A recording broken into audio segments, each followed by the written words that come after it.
भारत में आज भी ऐसे कई खजाने छिपे हैं जिनके बारे में कोई नहीं जानता। यदि ये खजाना भारत को मिल जाए तो भारत दुनिया का सबसे अमीर देश बन सकता है। इन खजाने की कीमत और मूल्य का अंदाजा लगाना भी मुमकिन नहीं है। भारत की गुफाओं में, महलों में अरबों खरबों का खजाना दफन है। सन 1975 में इमरजेंसी के दौरान तत्कालीन प्रधानमंत्री ने तो खजाना ढूंढने के लिए जयपुर राजघराने में इनकम टैक्स की रेड पड़वा दी थी और महारानी को जेल में कैद कर दिया था। आज के इस वीडियो में हम आपको भारत के ऐसे ही छिपे हुए खजाने की खोज पर ले जाने वाले हैं, जिन्हें यदि आपने ढूंढ लिया तो आपकी आने वाली 7 पीढ़ियां भी बैठकर खाएंगी। आज से करीब 2500 साल पहले मगध के राजा बिंबिसार हुआ करते थे। वे एक बेहद ही पराक्रमी राजा थे। अपने शासनकाल के दौरान उन्होंने मगध का काफी विस्तार किया और इस दौरान उनके भंडार में भी खूब बढ़ोतरी हुई। लेकिन उनका यही खजाना उनके लिए सबसे बड़ी मुसीबत बन गया। राजा बिंबिसार के बेटे का नाम अजात शत्रु था, जिसने खजाने और सत्ता के लालच में अपने ही पिता के खिलाफ साजिश रची और उन्हें जेल में बंद करवा दिया। राजा की पत्नी और अजात शत्रु की मां अपने बेटे के इरादे जान चुकी थी, इसीलिए महारानी ने सारा शाही खजाना महल से बाहर एक गुफा में दबवा दिया। कहा जाता है कि ये खजाना बिहार के राजगीर इलाके में स्थित सोन भंडार की गुफाओं में आज भी मौजूद है। गुफाओं के बाहर शंख लिपि में कुछ लिखा हुआ है। लोगों का कहना है कि ये खजाने का पता है, लेकिन कोई भी उस भाषा को अब तक डिकोड नहीं कर पाया। दूसरे नंबर पर बात करते हैं जयपुर राजघराने के शाही खजाने के बारे में। इतिहास के पन्नों में जयपुर राज परिवार का नाम सबसे समृद्ध शाही घरानों में लिया जाता है। मुगल बादशाह अकबर जब दिल्ली में शासन कर रहे थे, उस समय जयपुर में राजा मानसिंह राज कर रहे होते हैं। मानसिंह और अकबर अच्छे दोस्त भी होते हैं और मानसिंह को अकबर अपनी सेना का कमांडर इन चीफ भी नियुक्त कर देता है। एक बार अकबर राजा मानसिंह को युद्ध के लिए अफगान भेजते हैं। राजा मानसिंह सेना के साथ अफगान पर चढ़ाई कर देता है और वहाँ से न सिर्फ वे विजय होकर लौटते हैं, बल्कि अपने साथ बेशुमार खजाना भी वे लेकर आते हैं। लंबे समय तक ये खजाना जयपुर राजघराने का हिस्सा रहा। मानसिंह के बाद वो खजाना सवाई राजा जयसिंह को मिला और आजादी के बाद जयपुर की महारानी गायत्री देवी के कंट्रोल में वो पूरा खजाना आ गया। गायत्री देवी की सुंदरता के चर्चे दूर दूर तक हुआ करते थे। सन 1962 में उन्होंने कांग्रेस प्रत्याशी को हराकर लोकसभा चुनाव में जीत दर्ज की। साथ ही इंदिरा गांधी के साथ उनके संबंध बहुत ज्यादा अच्छे नहीं थे। कहा जाता है कि इंदिरा गांधी को गायत्री देवी की प्रसिद्धि से जलन हुआ करती थी। सन 1975 में जब देश में इमरजेंसी लागू हुई तो इंदिरा गांधी ने जयपुर शाही महल में इनकम टैक्स की रेड पड़वा दी। इनकम टैक्स अधिकारियों को रेड के दौरान ऐसा खजाना सीज किया जिसके बारे में शाही परिवार ने सरकार को जानकारी नहीं थी। लेकिन ये तो पूरे खजाने का सिर्फ एक अंश मात्र था। असली खजाना ढूंढने के लिए इंदिरा गांधी ने महल में खुदाई भी करवाई और महारानी गायत्री देवी को 6 महीने तक जेल में भी रखा। राजा मानसिंह को खजाना अफगान से जीतकर अपने साथ लेकर आए थे। राजा मानसिंह जो खजाना अफगान से जीतकर अपने साथ लेकर आए थे, वो असल में कहाँ मौजूद है, इस बारे में शाही परिवार के अलावा कोई नहीं जानता। कुछ लोगों का कहना है कि वो जयपुर के जयगढ़ किले में कहीं मौजूद है, तो कुछ का कहना है कि उसी समय जोधा भाई ने वो खजाना फतेहपुर सीकरी के एक मंदिर में छिपा दिया। तो वहीं कुछ लोगों का कहना है कि आज भी शाही परिवार ने वो खजाना छिपा कर रखा हुआ है। सन 1975 में आईटी रेड से पहले ही उन्होंने महल से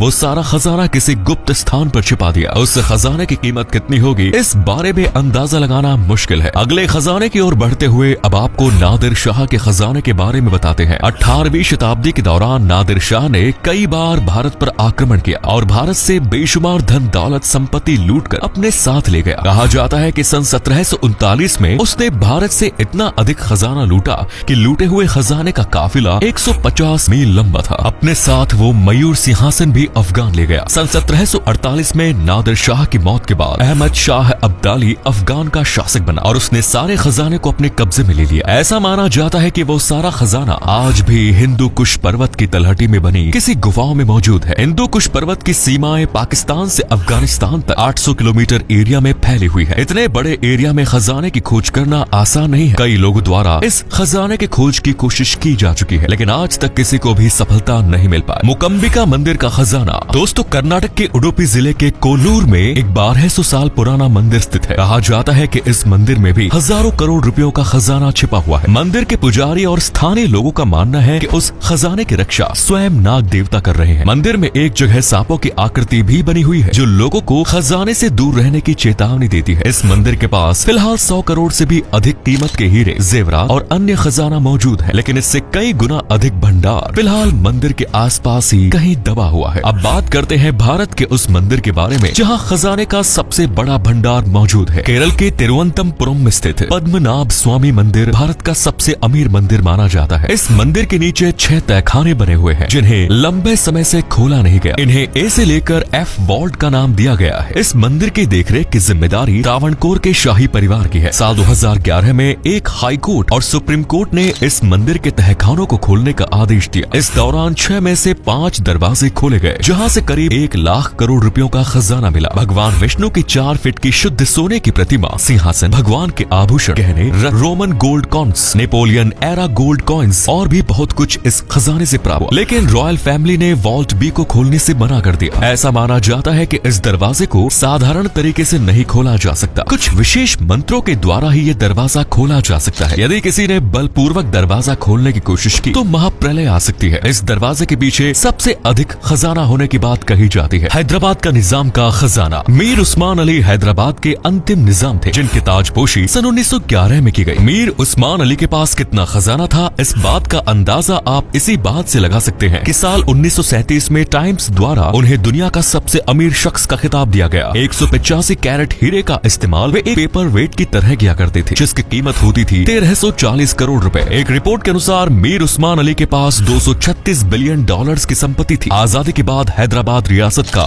भारत में विलय हो गया। इसके बाद सन 1965 में मीर उस्मान अली ने भारत पाकिस्तान युद्ध के दौरान नेशनल डिफेंस फंड में 5 टन सोना किया। लेकिन उनका बाकी सारा खजाना कहाँ गया, इस बारे में सटीक जानकारी किसी के पास नहीं है। उनके खजाने में बेशकीमती हीरे, माणिक, रूबी और कई अमूल्य रत्न थे। ऐसा भी कहा जाता है कि 4 मीनार से लेकर गोलकोंडा तक जाने के लिए एक सुरंग बनाई गई और उस सुरंग में कहीं पर भी सारा खजाना छिपा कर रखा गया। इसके अलावा भी भारत में अन्य कई जगह खजाने छिपे होने की बातें कही गई है। कहा जाता है कि जहांगीर ने अपना खजाना अलवर में कहीं छिपाया, जो आज तक नहीं ढूंढा जा सकता है। इसके अलावा कृष्णा नदी के आसपास भी खजाने के भंडार होने की बात कही जाती है। पारस पत्थर भी अपने आप में किसी खजाने से कम नहीं हुआ करता था, जिसे छूने मात्र से कोई धातु सोने में बदल जाती थी। ऐसा माना जाता है कि पारस पत्थर रायसेन के किले में कहीं पर मौजूद है, जिसे ढूंढने की हजारों नाकाम कोशिशें की जा चुकी है। दोस्तों, इन सब बातों से एक बात तो साफ है कि भारत वास्तव में पहले एक सोने की चिड़िया ही था। क्या आप इनमें से किसी खजाने को ढूंढने की कोशिश करेंगे? और अगर आपके हाथ कोई ऐसा खजाना लग जाए तो आप क्या करेंगे?